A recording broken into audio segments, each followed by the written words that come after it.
Hi, my name is Kelly Alford and I am representing Missouri. This year my project was the photo and chemotactic response for connectus ruas and determining the efficacy of a positive and negative taxa system for nuisance crayfish. Phototaxis is a movement towards or away from a light source, and chemotaxis is a movement towards or away from a chemical source. A positive taxis response would be the movement towards something, and a negative taxis response would be the movement away from something.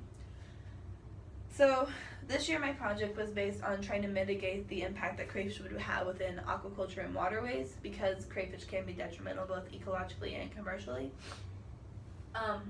Some uses of management for crayfish would just be the use of traps and bait, poisoning the ground around ponds, or just changing out soil and water within ponds or waterways.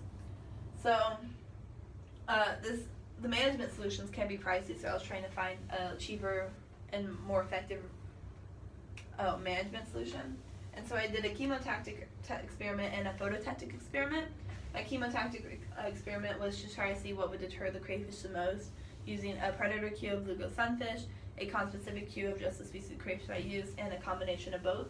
And I tested this using sodium alginate mixed in with the chemical cues to try to dispense the chemical cue over a largest period of time.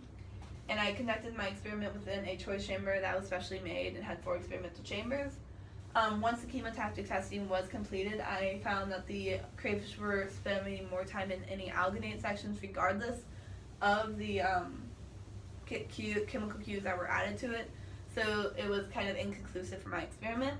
But for my phototactic experiment, I did a preliminary test using an 850 nanometer infrared light source attached to a tub.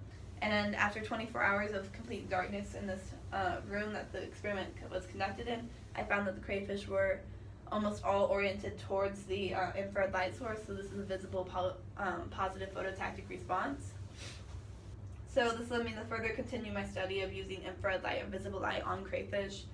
I did the infrared light and the visible light testing in the same choice chamber as I did with my chemotactic testing.